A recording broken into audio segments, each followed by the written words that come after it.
the economy is not good, and none of us want that. Nobody in America wants to have a struggling economy, but the way to do that is to focus your energy on it, and instead the Democrats have focused their energy on huge liberal social programs, and whether it's cap and trade or health care, and raising taxes is the number one fallout from that. So they're really, if you ask folks on health care, for instance, do you want to reform health care, which at the beginning of the summer was the most popular thing going, and it was the president's number one agenda item, or do you think we should scrap that right now and work on fixing the economy?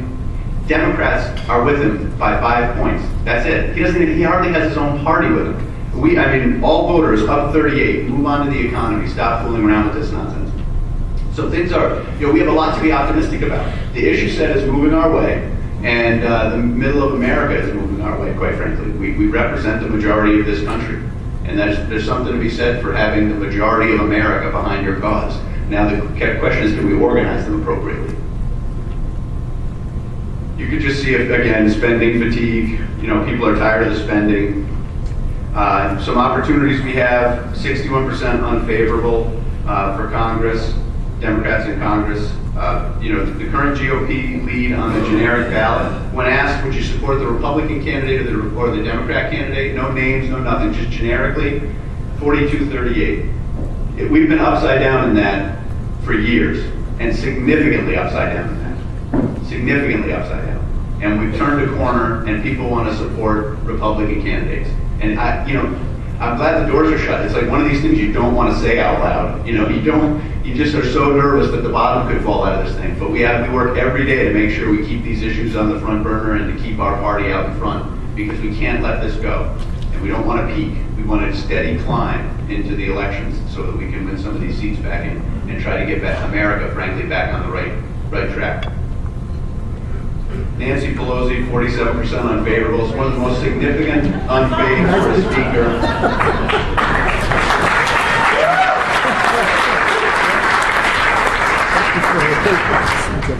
Governor Kuchera used to call that slide "politics for the cheap seats." You could put a picture of Nancy up and win just about anywhere. She's incredibly unpopular, and we don't spend a dime on it. She's done that all to herself. It's fantastic. And by the way, that picture is more flattering than the photo we used to have up there. She's really very unpopular, and she's carrying the water right now on healthcare and a few other things, and it's taking its toll on her membership. And the stories kind of inside the bubble in Washington that go around. There are a lot of Democrats who are very unhappy right now and very nervous. It's not just blue dog Democrats or this caucus or that caucus. People are not only frustrated with losing their seats. They're frustrated. I think we're going to start to see they're frustrated about not being crowded, and we know a little bit about that. And I think they're learning a tough lesson right now. Harry Reid, same thing. We don't spend any money on Harry. We let that happen to him on his own. Now, the problem we have with Harry Reid is nobody knows him yet. But the nice thing about him is that he's running for re-election in Nevada this year, and we've already done some polling. He's behind every Republican on the ballot.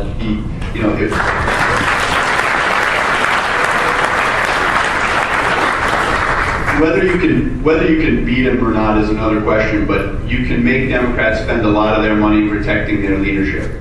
And if we can make them spend money on Harry Reid in Nevada and keep it out of some other states where we have people with maybe a little bit less name ID or a better shot on the ballot early, that's a good thing for us. So we need to keep it up here.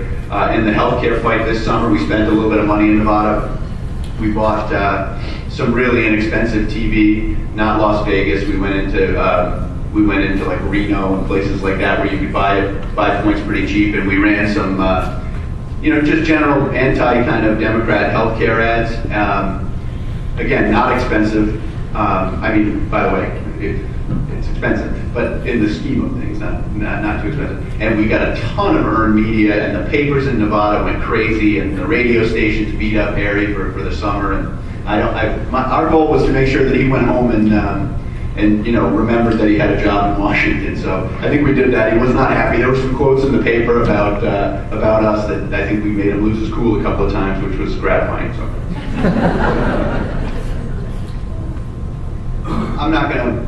I won't go through that. I mean, these are just clips. What we do is we try to pull clips out every day from papers around the country, or online magazines, those kind of things, what people are saying about the Republicans, what people are saying about Democrat policies. Again, I'm not going to go through each one, but you can see what's going on. People don't trust what's happening with the stimulus bill. They don't like the health care bill. They don't like cap and trade. They don't like the deficit and the direction the spending's going. And they're tying together the deficit with taxes. They understand Americans are not given enough credit by elected leaders right now. I shouldn't say that, by Democrat elected leaders. Democrat elected leaders don't believe that Americans understand that big deficits mean high taxes later. But they do. And they know it's coming.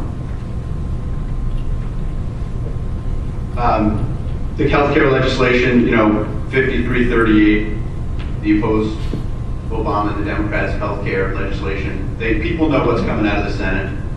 The Senate's going to give us 1,300 pages of not very understandable speak on healthcare and Medicare cuts and higher fees and higher taxes.